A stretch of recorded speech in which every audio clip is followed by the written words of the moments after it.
वयुनज़िरूनकुम लिक़ा यौमिकुम हाज़ा। टे सवाल ने ना फरमान जिन्न ने इंसान खां अल्लाह कंदो।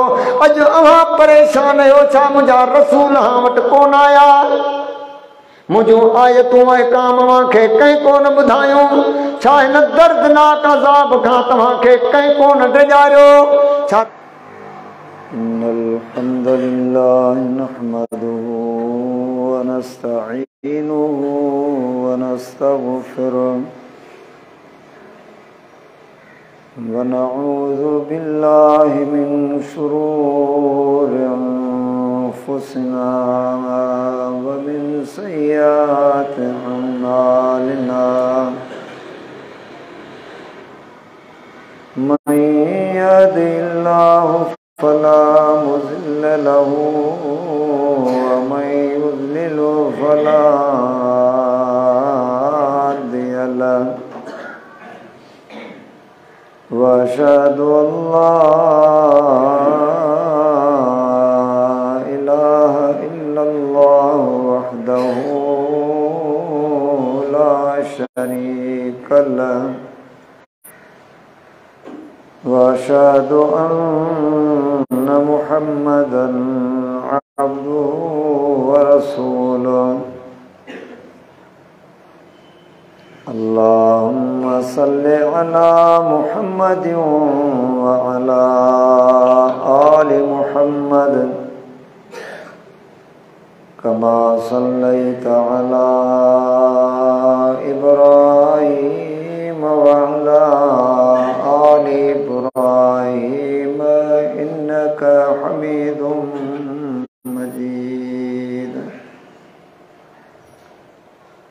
अल्लाहुम्मा बारिक अला मुहम्मदिन व अला आलि मुहम्मद कमा बारकता अला इब्राहीम व अला आलि इब्राहीम इन्नका हमीदुम मजीद। अम्मा बअद फ़इन्न खैरल हदीस किताबुल्लाह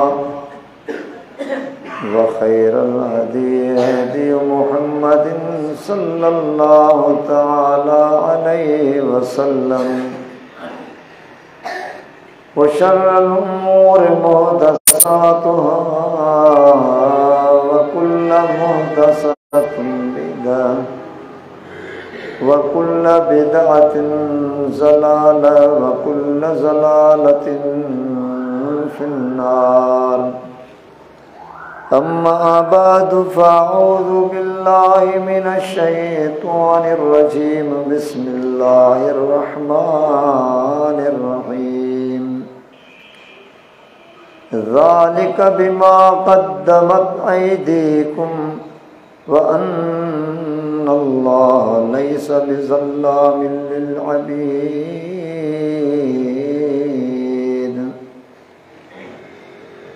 फ़क़ाल अल्लाहु तबारक व तआला फ़िल क़ुरआनिल मजीद फ़अऊज़ु बिल्लाहि मिनश शैतानिर रजीम। व यौम नुसय्यिरुल जिबाल व तरल अर्ज़ बारिज़तन व हश्शरनाहुम फलम नुग़ादिर मिनहुम अहदा व उरिज़ू अला रब्बिका सफ़्फ़ा लक़द जि'तुमूना कमा ख़लक़नाकुम अव्वल मर्रा बल ज़अमतुम अल्लन नजअल लकुम मौइदा। ववुज़िअल किताबु फ़तरल मुजरिमीन मुश्फ़िक़ीन मिम्मा फ़ीहि व यक़ूलून या वैलतना मा लिहाज़ल किताब ला युग़ादिरु सग़ीरतन वला कबीरतन इल्ला अहसाहा व वजदू मा अमिलू हाज़िरा वला यज़लिमु रब्बुका अहदा। रब्बि शरह ली सदरी व यस्सिर ली अमरी वहलुल उक़दतम मिन लिसानी यफ़क़हू क़ौली। रब्बि ज़िदनी इल्मा। तमाम तारीफ़ूं अल्लाह रब्बुल आलमीन जी ज़ात जे लाइ। बेशुमार दुरूद व सलाम इमामुल अंबिया ख़ातमुन नबीयीन मुहम्मद रसूलुल्लाह सल्लल्लाहु अलैहि वसल्लम ऐं उन्हीअ जे आल जे मथां।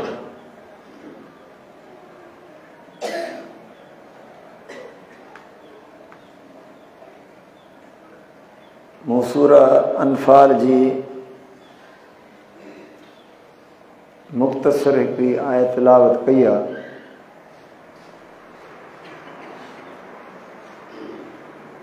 ऐं कुझु आयतूं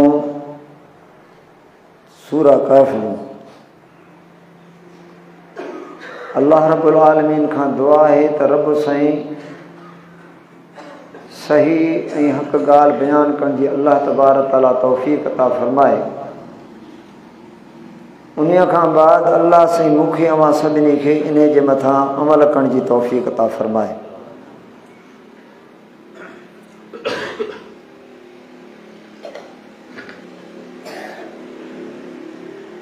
छो त ही रब जो कलाम आहे।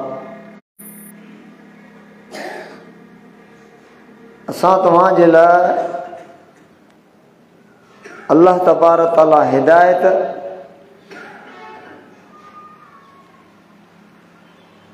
करे मोकिलियो आहे।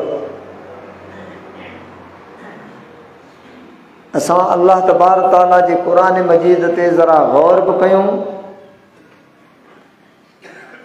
ऐं अल्लाह रब्बुल आलमीन खां उन खां अमल जी तौफ़ीक़ तलब कयूं। छो त इन जे मुतलिक़ अल्लाह तबारक ताला असां खां सवाल कंदो। ही जेकी मूं आयत तिलावत कई आहे, जंहिं वक़्तु अल्लाह जा मलाइक मुजरिम इंसान जो रूह कढनि था, पोइ उन्हनि जे चेहरनि ते उनजे पुठियुनि ते धक हणी करे चवनि था त हे नाफ़रमानो ज़ालिक बिमा क़द्दमत अयदीकुम, ही अज़ाब अव्हां खे इन जे करे आहे त ही अव्हां जे हथनि ते मोकिलियो आहे।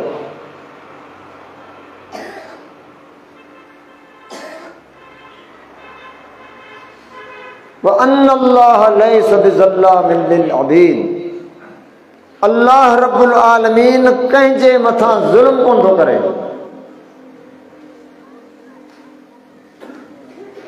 जेतिरा पोयां इंसान ज़ालिम गुज़री चुका आहिनि, नाफ़रमान गुज़री चुका आहिनि,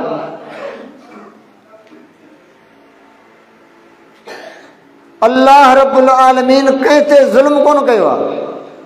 न अल्लाह तबारक ताला पंहिंजे मथां इन ज़ुल्म खे जाइज़ कयो। सही मुस्लिम जी कुदसी हदीस आहे त रब्बुल आलमीन फरमाए थो त मूं पंहिंजे मथां ज़ुल्म खे हराम कयो आहे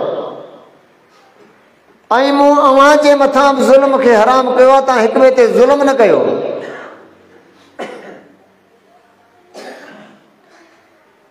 पोइ रब्बुल आलमीन फरमाए थो त मूं अव्हां जा अमल जेके आहिनि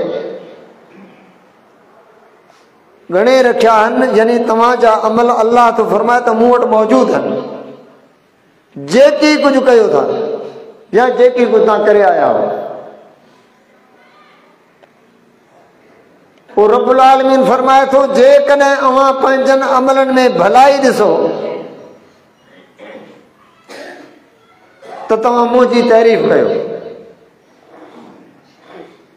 जेकॾहिं पंहिंजनि अमलनि में भलाई न ॾिसो, नाफ़रमानी ॾिसो, त पंहिंजे मथां मलामत कयो, पंहिंजे मथां निदामत कयो। छो त अल्लाह तबारक ताला कॾहिं बि कंहिं ज़ुल्म जो हुकुम न कयो आहे, नाफ़रमानी जो अल्लाह हुकुम कोन कयो आहे।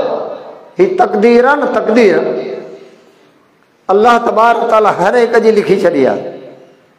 ही दुनिया में छा कंदो, फरमान बरदार थींदो, नाफ़रमान थींदो, उनजो रिज़्क़ उनजी ज़िंदगी अल्लाह लिखी छॾी आहे। पर रब्बुल आलमीन ने नाफ़रमान जो हुकुम कोन कयो आहे। अल्लाह इहो लिखियो आहे त हीउ कमु हीउ कंदो, पर उन्हनि ग़लति कमु करण जो अल्लाह हुकुम कोन कयो आहे। अल्लाह हमेशह भलाई जो हुकुम कयो आहे। हीउ रब जो जेको क़ुरान आहे, प्यारे पैगंबर अलैहिस्सलाम जी सुन्नत आहे, हीउ भलाई भलाई आहे। अल्लाह जे हुकुम ते हले, प्यारे पैगंबर सल्लल्लाहु जे तरीक़े ते हले, ऐं हीउ नुक़सान में वञे कॾहिं कोन्हे। इन जे करे रब्बुल आलमीन फरमाए थो, अव्हां पंहिंजनि अमलनि खे ॾिसो। इंसान खे पंहिंजा अमल, चाहे 50 साल पहिरियां ग़लती कई अथसि या का नेकी कई अथसि, इहा उन इंसान जे इल्म में आहे। अल्लाह त अलीम बिज़ात सुदूर आहे, उन जे त इल्म में आहे, पर असां तव्हां जेकी कुझु कयूं था असांजे इल्म में आहे। पोइ रब्बुल आलमीन तो फरमाए, जेकॾहिं उन भलाई ॾिसो त मुंहिंजी तारीफ़ कयो, मुंहिंजी हमद सना कयो। छो त जेका बि भलाई असां कयूं था, इहे रब जी तौफ़ीक़ सां आहे। ही अल्लाह जी असां तव्हां ते भलाई न हुजे हा, रब जी तौफ़ीक़ न हुजे हा, त हिन घर में रब कोन घुराया, असीं कोन अची सघूं हा। या उन अल्लाह जी महिरबानी आहे जंहिं असांखे पंहिंजे घर में घुरायो आहे, पंहिंजी बंदगी इबादत जी तौफ़ीक़ ॾिनी अथसि, या उन अल्लाह जी महिरबानी आहे, असां तव्हांजो को कमाल कोन्हे। पर जेकॾहिं पंहिंजनि अमलनि में को नाफ़रमानियूं ॾिसो त तव्हां निदामत कयो, पंहिंजे पाण जे मथां मलामत कयो। अॼु अल्लाह मौक़ो ॾिनो आहे, असां तव्हां मुंहिंजा दोस्तो पंहिंजनि अमलनि ते नज़र कयूं। ऐं अल्लाह रब्बुल आलमीन असां तव्हांखे इन जे करे दुनिया जे अंदरि मौत जा मंज़र, फरमान बरदार जो मौत, अल्लाह जा मलाइक उन जे मथां रहमत जा अचनि था। नाफ़रमान जो मौत, अल्लाह जा मलाइक उन जे मथां सख़्त दिलि अचनि था। यानी जेकी असां कुझु दुनिया में कयूं था, उन मामलात जे हिसाब सां अल्लाह तबारक तआला असां तव्हांजे लाइ। हाणे ज़ालिम इंसान आहे, ज़ुल्म करे थो, अल्लाह ज़ुल्म खां मना कई आहे, उन जे बावजूद बि इंसान ज़ुल्म करे थो, नाफ़रमानियूं करे थो, रब खे नाराज़ करे थो। हाणे जंहिं वक़्तु अज़ाब ॾिसे थो, उन महिल परेशान थिए थो, पर अल्लाह रब्बुल आलमीन फरमाए थो त मूं तो ते ज़ुल्म न कयो आहे। इन जे करे अल्लाह तबारक तआला सां तव्हांखे ख़बरदार कयो आहे त हीउ जेको आख़िरत जो मंज़र आहे, उन ॾियारे रब्बुल आलमीन फरमाए थो, असां ही जबलनि खे हलाईंदासीं ऐं ज़मीन खे बिल्कुलु साफ़ मैदान कंदासीं। वज़अल किताब फतरल मुजरिमीन मुशफिकीन मिम्मा फी। पोइ रब्बुल आलमीन तो फरमाए त असां कंहिं हिक खे न छॾींदासीं। वउरिज़ू अला रब्बिक सफ़ा। रब्बुल आलमीन तो फरमाए त मूं रब जे तां मूं तव्हां सभई जा सभु सिफ़ूं ॿधी करे बीहारिया। अवां इन मुग़ालते में हो त शायदि को असांजे हिसाब किताब जो ॾियारो कोन थींदो।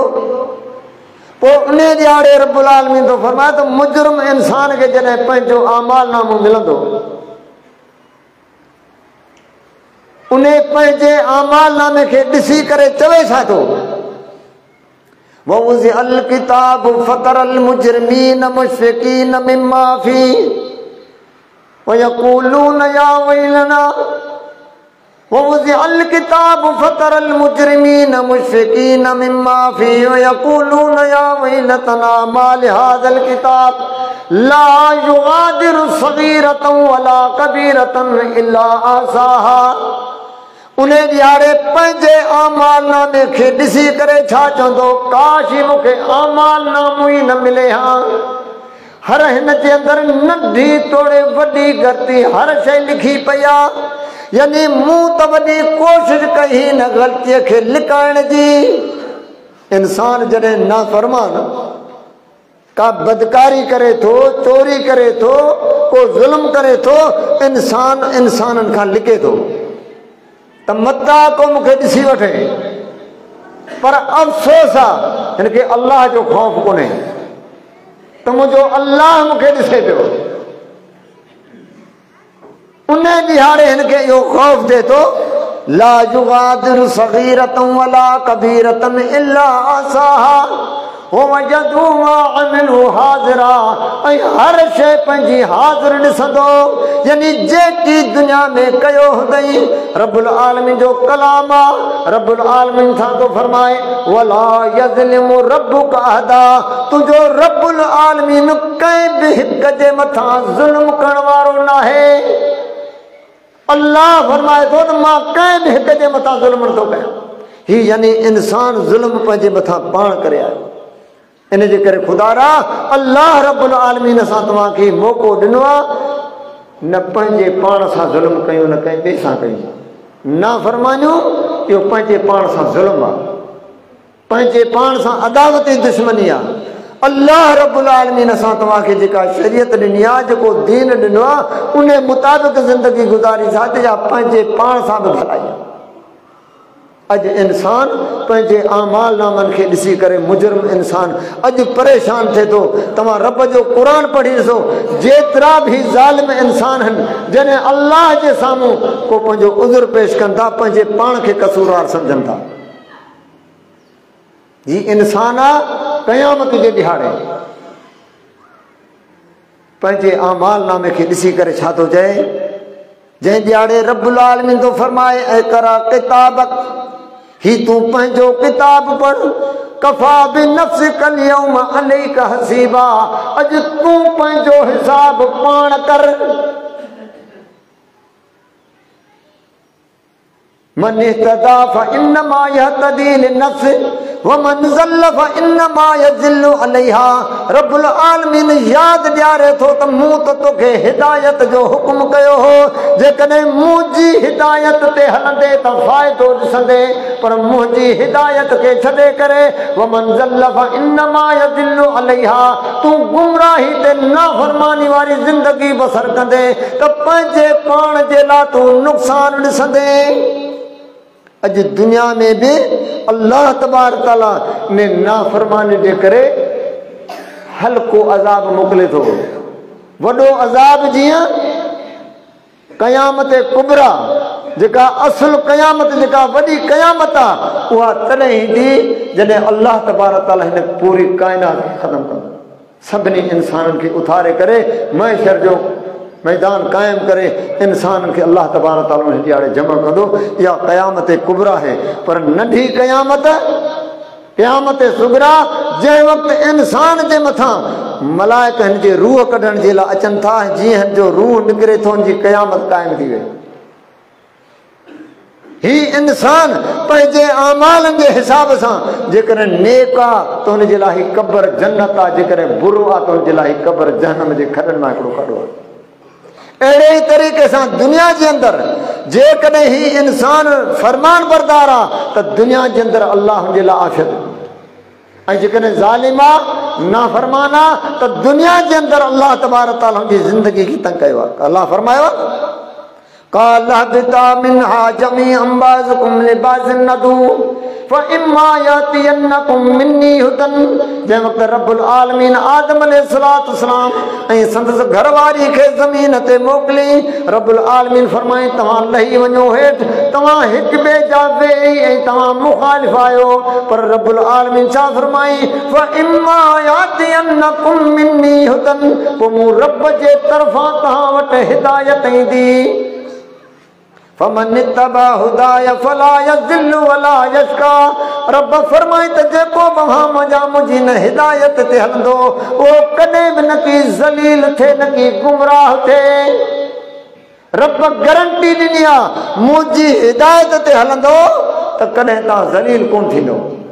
ही इंसान ज़लील तॾहिं थो थिए जेका अल्लाह हिन जे लाइ हिदायत, अल्लाह हिन जे लाइ शरीयत मोकिली आहे, अल्लाह हिन जे लाइ कानून मोकिलियो आहे। जेको इंसान उन कानून खे पुठी पोयां उछलाए मनचाही मर्ज़ी वारी ज़िंदगी बसर करे थो, इहो इंसान दुनिया में बि आख़िरत में बि ॾुखियो आहे। अल्लाह फरमाईन वमन आरज़ अन ज़िक्री फ़इन्न लहू मईशतन ज़नका। रब्बुल आलमीन तो फरमाए त जंहिं बि असांजी हिदायत खां ऐराज़ कयो मुंहिंजे हिदायत खां रब तो फरमाए त मुंहुं फेरी। अल्लाह फरमाए त बस सज़ाऊं ॾींदासूं। हिकिड़ी सज़ा अल्लाह तो फरमाए त दुनिया जी ऐं ॿी सज़ा हुनखे आख़िरत जी। ही नाफरमान इंसान जेको अल्लाह जे क़ुरान खे प्यारे पैगंबर अलैहिस्सलातु वस्सलाम जी सुन्नत खे छॾे करे मनचाही नफ्स जी चाहत जिंदगी बसर करे थो, अल्लाह तो फरमाए समझी जिंदगी तंग कंदासीं, उनजी मईशत तंग करे छॾींदासीं ऐं क़यामत जे ॾियारे अखियुनि खां अंधो करे उथारींदासीं। ही अल्लाह तबारक ताला दुनिया जे अंदरि हिन नाफरमान खे सज़ा ॾिए थो ऐं आख़िर जी सज़ा बि हुनजे लाइ। रब्बुल आलमीन के अर्ज करे छा तो चए काल रब्बि लिमा शरतनी अमा वक़द कुन्तु बसीरा। मुझा अल्लाह दुनिया में तमा अखियुनि वारो अॼु मूंखे अखियुनि खां अंधो करे छो उथारी। रब्बुल आलमीन फरमाए तो काल कज़ालिका अतका आयातुना फनसीतहा। अल्लाह फरमाए तो त मुंहिंजे आयतुनि सां तोखे नसीहत कई वेंदी तो उन्हनि खे भुलायो, अॼु तूं बि भुलायो वे, यानी तो जीअं मुंहिंजी शरीयत खे भुलायो अॼु तोखे बि असां भुलाए छॾियो। दुनिया जी सज़ा आख़िरत जी सज़ा इहा आहे। अल्लाह रब्बुल आलमीन असां तव्हांजे मथां रहमत फरमाए। अॼु रब मौक़ो ॾिनो आहे पंहिंजे गिरेबान में झाती पाए ॾिसूं, फरमान बरदारी आहे त रब जो शुक्र अदा कयूं, अल्लाह जी हमद ऐं सना तारीफ़ बयान कयूं। पर जेकॾहिं अमलनि जे अंदरि का कोताही आहे का कमी आहे त अॼु असां पंहिंजे मथां निदामत ऐं मलामत कयूं, अल्लाह खां इस्तग़फ़ार कयूं, पंहिंजनि उन ग़लतियुनि जी रब खां तौबा तलब कयूं। अॼु अल्लाह मौक़ो असां तव्हांखे ॾिनो आहे। अल्लाह तबारक ताला पंहिंजे पैगंबर यूनुस अलैहिस्सलाम जा हिकिड़ा अल्फाज़ असांखे ॿुधाया। उहे कहिड़ा अल्फाज़ कहिड़े वक़्तु हुन चया हुआ? जंहिं वक़्तु यूनुस अलैहिस्सलाम खे अल्लाह वही मोकिली जेकी पंहिंजी क़ौम खे चई त 3 ॾींहंनि खां पोइ तव्हांजे मथां अज़ाब ईंदो, पर अञा अल्लाह जो हुकुम न आयो आहे। अल्लाह जो पैगंबर इंतज़ार वही जो न कयो आहे। वही जे इंतज़ार खां पहिरियां अल्लाह जो पैगंबर निकिरी वियो, क़ौम हलिया विया, रब नाराज़ थी वियो त तूं मुंहिंजो पैगंबर, तूं मुंहिंजे वही जो इंतज़ार न कयो। आख़िर ॿेड़ी में चढ़ियो, ॿेड़ी ॿुॾण लॻी। मलाह चयो त हिकिड़े शख़्स खे कढंदो वरना सभु ॿुॾंदासीं। कुणो विधऊं त यूनुस अलैहिस्सलाम सभिनी चयो त अहिड़े नूरानी चेहरे खे, हुनखे त ख़बर कोन्हे इहो को पैगंबर आहे। अल्लाह तबारक ताला पंहिंजा रसूल ऐं पंहिंजा पैगंबर नबी इन्हनि खां वधीक को काइनात में ख़ूबसूरत हूंदो ई कोन्हे। अहिड़े नूरानी चेहरे खे उछलायूं, ॿियो दफ़ो मुंहिंजो मन खे ॿिए जो निकिरे, टियों दफ़ो विधऊं, आख़िर यूनुस अलैहिस्सलाम। अल्लाह तबारक ताला मच्छी खे हुकुम ॾिनई, जीअं यूनुस अलैहिस्सलाम खे उछली त मच्छी खेसि ॿी वई। अल्लाह जो क़ुरान तो फरमाए त उन वक़्तु यूनुस अलैहिस्सलाम जा अल्फाज़ कहिड़ा फल्तक़महुल हूत वहुव मुलीम। जंहिं वक़्तु खेसि मच्छी गिही वई त पंहिंजे मथां मलामत करणु लॻो, निदामत करणु लॻो। रब जो पैगंबर आहे, पर जंहिं वक़्तु तकलीफ़ अची वई आहे, ॾुख अची वियो आहे, इम्तिहान अची वियो आहे, आज़माइश अची आहे त पंहिंजे मथां निदामत करणु लॻो। एतरी रब्बुल आलमीन जी कावड़ा ललबिस फी बतनिही इला यौमि युबअसून। रब्बुल आलमीन तो फरमाए जेकॾहिं मुंहिंजो रसूल, मुंहिंजो पैगंबर यूनुस अलैहिस्सलाम ही कलमात न चवे हां त मां क़यामत ताईं मच्छीअ जे पेट जे अंदरि रखांसि हां। अॼु रब जो पैगंबर आहे, अॼु मुश्किल में आहे, परेशानी में आहे। गौर कर, अल्लाह तबारक ताला सां तव्हांखे वाक़िया ॿुधाया आहिनि। अॼु अफ़सोस आहे, काश जेकॾहिं असां क़ुरान पढ़ूं हा। अॼु अल्लाह जो रसूल आहे जंहिंजे लाइ अल्लाह तो चए त इन यूनुस लमिनल मुरसलीन, यूनुस अलैहिस्सलाम जे रसूलनि मां आहे। अॼु रसूल मुश्किल में आहे। जेकॾहिं पैगंबर मुश्किल कुशा हुजे ऐं मुश्किल में पवे, मुश्किल कुशा आहे इहो जेको कॾहिं मुश्किल कुशा हुजे ऐं शहीद थिए, मुश्किल कुशा हुजे ऐं परेशान हुजे। अल्लाह जी उहा ज़ात आहे जेको रब कॾहिं मुश्किल में न पियो आहे, न पवंदो। सभिनी जूं मुश्किलातूं टारे सभिनी जी मुश्किल कुशाई करे पर पाण रब करे मुश्किल में। अॼु रब जो पैगंबर आहे मुश्किल में आहे, हाणे उनखे मुश्किल कुशा पंहिंजे रब खे छॾे पियो इन तकलीफ़ खां निजात जे लाइ। ईअं पोइ छा पियो चवेसि, ला इलाहा इल्ला अंत सुब्हानक इन्नी कुन्तु मिनज़ ज़ालिमीन। मुंहिंजा अल्लाह तोखां सवा को माबूद न आहे, मुंहिंजा अल्लाह तूं त पाक वहीं ऐं पंहिंजो तारीफ़ पियो कराए। इन्नी कुन्तु मिनज़ ज़ालिमीन, मुंहिंजा अल्लाह मूं त पंहिंजे मथां ज़ुल्म कयो आहे। अफ़सोस आहे अॼु असां अल्लाह जी वही जो इनकार कयूं था, असांखे अफ़सोस कोन्हे। पैगंबर यूनुस अलैहिस्सलाम इनकार कोन कई, सिर्फ़ इंतज़ार न कोन कई त पकड़ केतिरी सख़्त आहे। अॼु अल्लाह जे क़ुरान खे पढ़ूं, प्यारे पैगंबर अलैहिस्सलाम जे तरीक़े सुन्नत ते नज़र कयूं, ॼाणी मुंहिंजी करे से नाफ़रमानियूं कंदा, असांखे का परेशानी कोन्हे। अल्लाह जे पैगंबर खे अल्लाह तबारक तआला एतिरे क़दुरु तकलीफ़ में विधई, सिर्फ़ इन जे लाइ त तो मुंहिंजे वही जो इंतज़ार छो कोन कयो। ऐं पोइ पैगंबर अल्लाह जे आॾो आजिज़ी या अल्फ़ छा चई, इन्नी कुन्तु मिनज़ ज़ालिमीन, अल्लाह मूं ही पंहिंजे मथां ज़ुल्म कयो। अल्लाह तबारक तआला यूनुस अलैहिस्सलाम जे इन अल्फाज़नि ते रब खे बाझ अची वई। फस्तजबना लहू व नज्जयनाहु मिनल गम व कज़ालिक नुंजिल मुमिनीन। रब्बुल आलमीन तो फरमा असां यूनुस अलैहिस्सलाम जी दुआ खे क़बूल कयोसीं ऐं असां अहिड़ी तरह मोमिननि खे निजात ॾींदा आहियूं। अल्लाह रब्बुल आलमीन असांखे इन यूनुस अलैहिस्सलाम पैगंबर अलैहिस्सलाम जा वाक़िआ ॿुधाए करे असांखे नसीहत ऐं सबक़ छा मिलियो आहे। हिकु त रब जी ज़ात आहे जेका मुश्किल कुशाई करण वारी आहे, ॿी इहा आहे त रब जो पैगंबर आहे, सिर्फ़ु रुॻे रब एतिरो नाराज़ थी पियो आहे अल्लाह तबारक तआला जे आॾो पंहिंजनि उन ग़लती पंहिंजी कोताही ते अल्लाह जो पैगंबर आहे निदामत करे पियो, परेशानी थिए पियो, सिर्फ़ु भुल थी आहे, वेसर थी आहे। नबी जी ग़लती वेसर ऐं भुल आहे, असां जूं ग़लतियूं उम्मत जूं ॼाणी बुझी ग़लतियूं आहिनि, पर पोइ बि असांखे का परेशानी कोन्हे। छाजे करे असांजे दिलि में अल्लाह जो ख़ौफ़ कोन्हे। अल्लाह जो ख़ौफ़ हुजे ऐं असां तव्हां ग़लतियुनि जे बावजूदि असांखे निंड अचे, सुकून अचे, सवाल ई पैदा कोन्हे। अल्लाह रब्बुल आलमीन ही वाक़िआ असां तव्हांखे ॿुधाया न मुंहिंजा मोहतरम भाइरो दोस्तो, त इन जे करे असां तव्हां पंहिंजनि अमलनि ते नज़र कयूं ऐं अल्लाह एॾो महिरबान आहे। बज़ा औक़ात कॾहिं असांखे छा चवंदा आहिनि त असीं त आहियूं गुनाहगार, असांजी रब कोन थो ॿुधे। अल्लाह नेकोकारनि जी दुआ ॿुधे थो, नेकोकारनि खे जी दुआ खे अल्लाह टारे कोन थो। इते हक़ीक़त में ही इंसान खे ही शैतान गुमराह करे थो। हालांकि पूरो क़ुरान पढ़, कंहिं बि जाइ ते अल्लाह ईअं कोन चयो त मां नेक जी दुआ खे ॿुधां थो, गुनाहगार जी दुआ खे कोन थो ॿुधां। अल्लाह जो ही ऐलान आहे, वक़ाल रब्बुकुम उदूनी अस्तजिब लकुम, तव्हां मूंखां दुआऊं घुरो, मां अल्लाह तव्हांजे दुआउनि खे क़बूल करण वारो आहियां। हाणे जंहिं क़ौम जे मथां अज़ाब अचणो हो, यूनुस अलैहिस्सलाम चयो त 3 ॾींहंनि खां पोइ तव्हांजे मथां अज़ाब ईंदो। उन क़ौम चयो त हाणे अल्लाह जो पैगंबर वियो आहे, पहिरियां जेतिरियूं बि क़ौमूं तबाह थियूं आहिनि त जंहिं वक़्तु अल्लाह जा नबी उन्हनि मां निकिरी विया, पोयां अल्लाह जो अज़ाब अची वियो। जेसीं ताईं अल्लाह जो नबी उन्हनि में मौजूदु हूंदो आहे, अल्लाह हुन ते अज़ाब न कंदो आहे। हाणे यूनुस अलैहिस्सलाम निकिरी विया आहिनि, हाणे सम्झो अज़ाब अचण वारो आहे। पोइ छा कयूं, कि निकिरो ॿाहिरि, पंहिंजे अल्लाह खां माफ़ी घुरो। पोढ़ा पक्का औरतूं मर्द जानवर वठी ॿाहिरि मैदान में चओ, अल्लाह असीं ख़ताकार आहियूं त तुंहिंजा बाना आहियूं, अल्लाह तूं असां ते बाज कर। पोइ उन्हनि जी अज़ाब तक़दीर में लिखियल अल्लाह उन गुनाहगारनि जे हथनि खे मोटाई कनि, उन अज़ाब खे रब्बुल आलमीन तारे छॾी।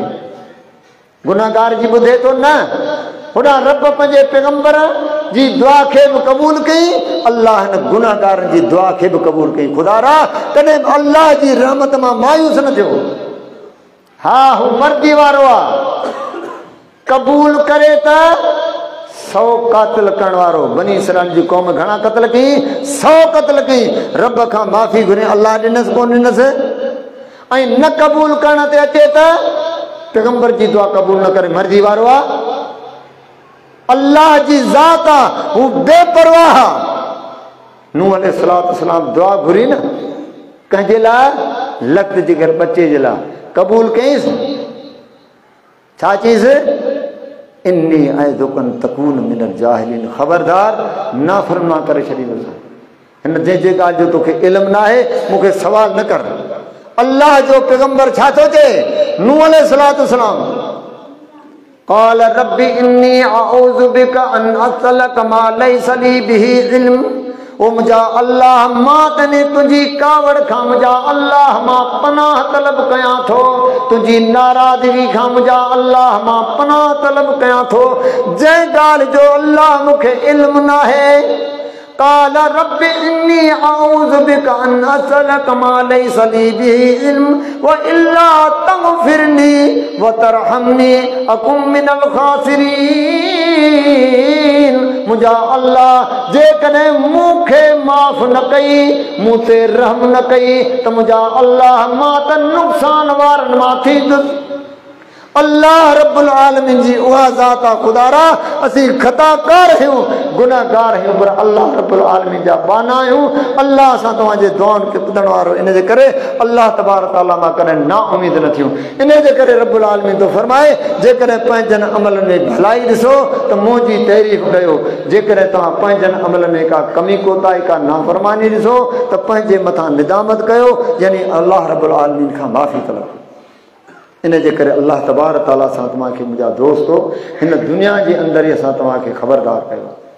अल्लाह तबारक ताला जे आॾो असांखे पेश थियणो आहे ऐं अल्लाह तबारक ताला जे आॾो असांखे हिन पूरी ज़िंदगी जो हिसाब किताब ॾियणो आहे। इन जे करे अल्लाह फरमाए थो त भला तज़िरु वाज़िरतुं विज़रा उख़रा, जंहिं ॾियारे को बि कंहिंजो भार ऐं वज़न कोन खणंदो। वमा कुन्ना मुअज़्ज़िबीन हत्ता नबअस रसूला। अल्लाह तबारक ताला फरमाए थो, हीअ असांजो कानून ई न आहे, जेसीं ताईं पंहिंजो ड्रेजारींदड़ न मोकिलियूं तेसीं ताईं उन जे मथां अज़ाब असीं कोन कंदा आहियूं। यानी अल्लाह पहिरियां हुजत क़ाइमु करे थो, उन हुजत क़ाइमु करण खां पोइ जेको इंसान नाफ़रमानी करे थो, अल्लाह तो फरमाए थो असां पोइ उन जे मथां अज़ाब को कंदा आहियूं। हीअ क़यामत जे ॾिहाड़े नाफ़रमान जिन्ननि ऐं इंसाननि खां अल्लाह तबारक ताला 3 सवाल कंदो। या माशरल जिन्न वल इंस अलम यातिकुम रुसुलुम मिनकुम यक़ुसून अलैकुम आयाती व युनज़िरूनकुम लिक़ा यौमिकुम हाज़ा। 3 सवाल उन नाफ़रमान जिन्ननि इंसाननि खां अल्लाह कंदो। अॼु अव्हां परेशान आहियो छा मुंहिंजा रसूल हां वटि कोन आया? मुंहिंजूं आयतूं अहकाम खे कंहिं कोन ॿुधायूं? छा हिन दर्दनाक अज़ाब खां तव्हांखे कंहिं कोन डिॼारियो? छा तव्हां अल्लाह जो क़ुरान कोन पढ़ियो? अल्लाह जो पैगंबर तव्हां वटि कोन आयो? तव्हां डिॼारींदड़ कोन आया? अल्लाह जो क़ुरान जो फरमाए त पंहिंजे मथां छा चवंदा? क़ालू शहिदना अला अनफुसिना व ग़र्रतहुमुल हयातुद दुनिया। चवंदा मुंहिंजा अल्लाह दुनिया जी हयाती असांखे बर्बाद करे छॾियो। पोयां रब्बुल आलमीन जो छा फरमान आहे? ज़ालिक अल्लम यकु रब्बुका मुहलिकल क़ुरा बिज़ुल्मिन व अहलुहा गाफ़िलून। रब्बुल आलमीन जो फरमाए तेसीं ताईं असां कंहिं इलाइक़े कंहिं ॻोठ वारनि जे मथां अज़ाब करण वारा न आहियूं जेसीं ताईं पंहिंजो ड्रेजारींदड़ न मोकिलियूं। रब्बुल आलमीन तो फरमाए त असांजो ही कानून ई न आहे जो असां कंहिं इलाइक़े कंहिं ॻोठ जे मथां अज़ाब कयूं जेसीं ताईं पंहिंजी हुजत क़ाइमु न कयूं, पंहिंजो ड्रेजारींदड़ न मोकिलियूं। ख़ुदारा हर 8 ॾियारे असां तव्हांजी इस्लाह थिए थी। रब जो क़ुरान ॿुधूं था, नबी अलैहिस्सलातु वस्सलाम जी सुन्नत ॿुधूं था। आया असां तव्हां गौर कयूं त पोइ अमल कयूं था? सिर्फ़ ही रस्म कोन्हे, पर मोहम्मद सल्लल्लाहु अलैहि वसल्लम फरमायो आख़िरी क़ुर्ब क़यामत जे ही क़ुरान जेको आहे सिर्फ़ रस्म रहिजी वेंदो। क़ुरान हदीस माण्हू ॿुधंदा पर रस्मी तौर ॿुधंदा, अमल जे लाइ न। सालनि खां ॿुधंदा अची पिया असांजी सूरत, असांजी सीरत अल्लाह जे रसूल सल्लल्लाहु अलैहि वसल्लम जे तरीक़े मुताबिक़ आहे न? मर्ज़ी आहे, असांजी मर्ज़ी आहे, कयूं न कयूं। इहा तकबर वारी ज़िंदगी आहे कोन्हे। अल्लाह रब्बुल आलमीन असां तव्हांजे मथां रहमत फरमाए, ओ रब्बुल आलमीन जे साम्हूं इंसान मुजरिम वञे थो न, उन ॾिहाड़े अज़ाब ॾिसी करे उन ॾिहाड़े पछताए थो। अन तकूल नफ्सी या हसरता अला मा फर्रत फी जंबिल्लाह व इन कुन्तु लमिनस साखिरीन। उन दिहाड़े अज़ाब ॾिसी करे छा चवंदो, हाय अफ़सोस हाय अरमान, असां रब्बुल आलमीन जे हक़ जे अंदर कोताही कई, असां त अल्लाह तबारक ताला जे अहकामनि खे मज़ाक़ ऐं मस्ख़री सम्झोसीं। अॼु रब जो क़ुरान आहे, अल्लाह रहमत फरमाए, अल्लाह जो ही कानून आहे, जंहिं बि रब जे कानून जी भञकड़ी कई अल्लाह वटि मुजरम आहे। अॼु असां अल्लाह जे कानून जी का परवाह कोन्हे, पर उन ॾियारे इंसान छा चवंदो, हाय अफ़सोस मूं अल्लाह जे हक़ जे अंदरि कोताही कई, हाय अफ़सोस मूं त हिनखे सिर्फ़ु मज़ाक़ ऐं मस्ख़री सम्झो। अन तकूल नफ्सी या हसरता अला मा फर्रत फी जंबिल्लाह व इन कुन्तु लमिनस साखिरीन औ तकूल लौ अन्नल्लाह हदानी लकुन्तु मिनल मुत्तकीन औ तकूल हीन तरल अज़ाब लौ अन्न ली करतन फअकून मिनल मुहसिनीन।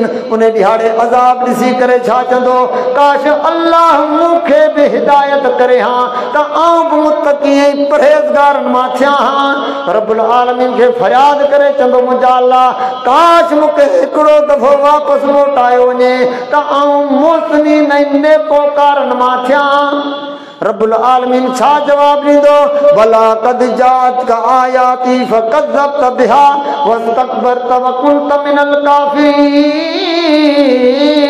हू अलीम बिज़ात सुदूरा, जंहिं परवरदिगार असांखे दुनिया में ख़बरदार कयो आहे त तुंहिंजे अमलनि खे मूं ॻणे रखियो आहे, यानी पूरा अमल तुंहिंजा मूं वटि महफ़ूज़ आहिनि। अॼु तूं चवीं थो त अल्लाह मूंखे हिदायत करे हा, काश मूंखे वापसि मोटाए वञे हा, मां नेकोकारनि मां थियां।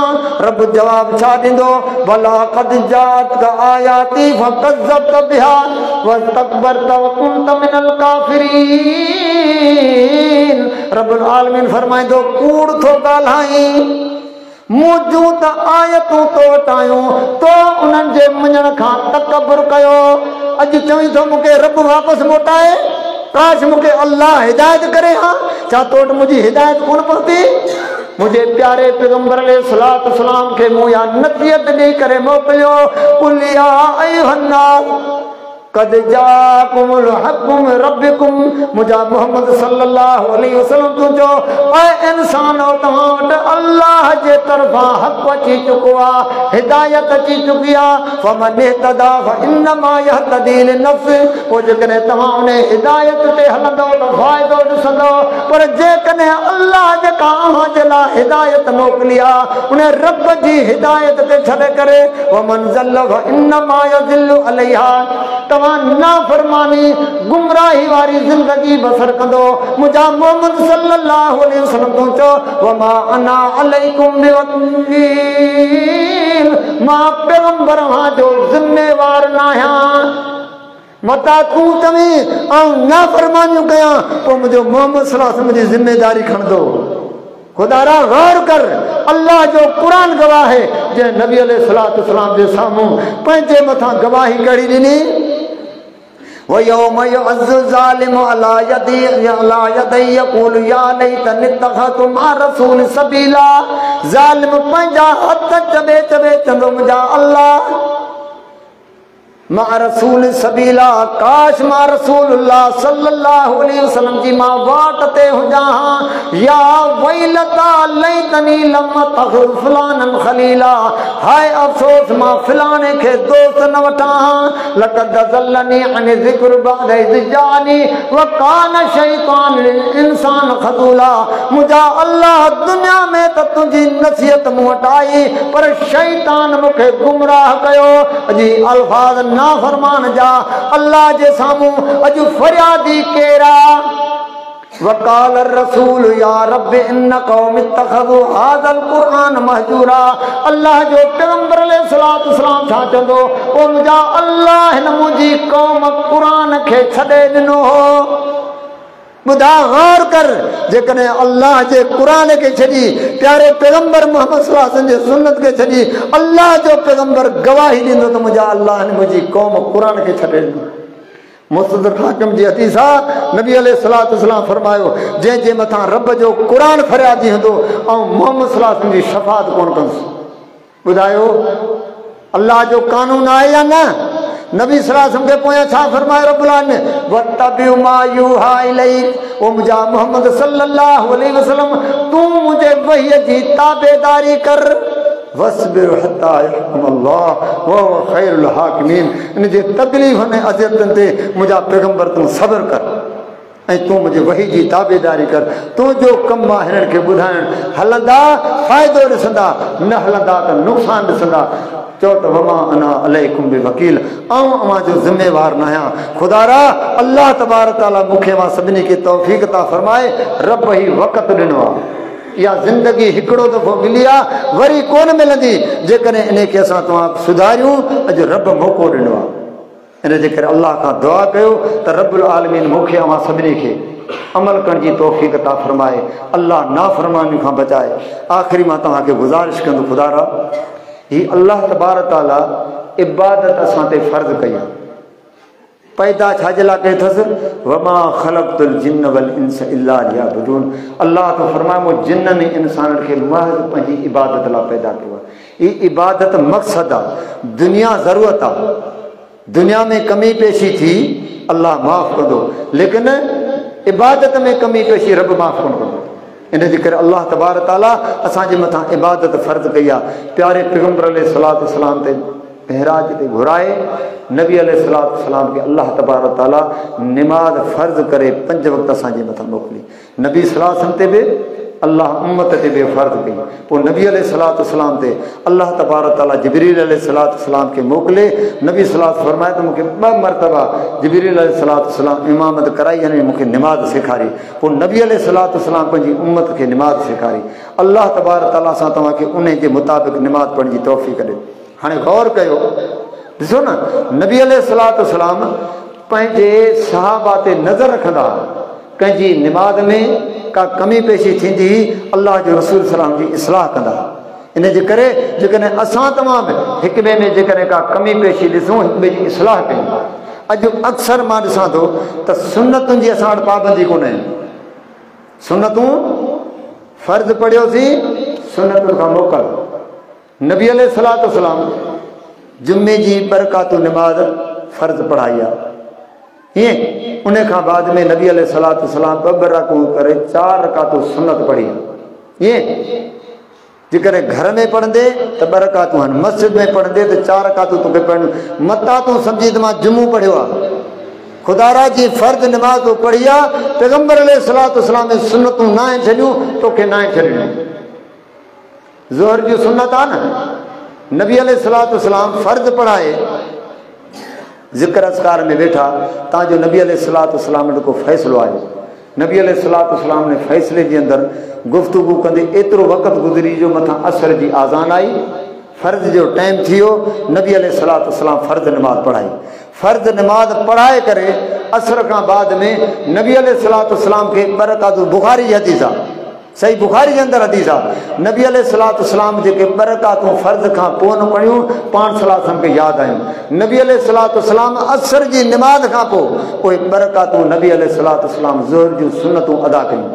ॿुधायो, अल्लाह जो पैगंबर आहे, उहे 2 रकातूं ज़ोहर वारियूं असर खां पोइ बि पढ़ियूं, ऐं असीं बि ख़ैर आहे, फ़र्क़ु थी वियो। खुदारा जेका निमाज़ असांखे प्यारे पैगंबर मोहम्मद सल्लल्लाहु अलैहि वसल्लम सेखारी आहे, उहा निमाज़ असांखे छॾणी कोन्हे। हा, नफ़ली इबादत आहे, इशराक आहे, तहज्जुद आहे, चाशत आहे, ॿी नफ़ली इबादत आहे। उन में जेकर तोखे इख़्तियार आहे, पढ़ी चाहे न पढ़ी, तुंहिंजे मथां गुनहगार कोन थींदे, न तुंहिंजी पुछा थींदी। पर जेके सुन्नतूं नबी सल्लल्लाहु अलैहि वसल्लम 12 अल्लाह जे रसूल सल्लल्लाहु अलैहि वसल्लम न आहिनि छॾियूं, सहाबा न आहिनि छॾियूं, असांखे सुन्नतूं न आहिनि छॾियूं। अक्सर मां यकीन करे गुज़िर जुमो ॾिठो, अधु जमात खां मथे जमात फ़र्क़ु पढ़ी निकिरी वई। अल्लाह जा बाना तव्हांजी इस्लाह अथव। ही इबादत अल्लाह तबारक तआला असांजे लाइ कई आहे। ॿुधाए त हिन जो अजुर केतिरो आहे। इन जे करे रब मूंखे मां सभिनी खे तौफ़ीक़ अता फ़रमाए। फ़र्ज़ निमाज़ पढ़ी करे असां 4 रकातूं सुन्नत 2 रकातूं करे अदा कयूं, ऐं इन खां घणो वक्त लगंदो, चंद मिनट लगन था। अल्लाह मूंखे अवां सभिनी खे प्यारे पैगंबर अलैहिस्सलातु वस्सलाम जी सुन्नत जे मुताबिक़ इबादत करण जी रब्बुल आलमीन तौफ़ीक़ अता फरमाए। व आखिर दावाना अल्हम्दुलिल्लाह।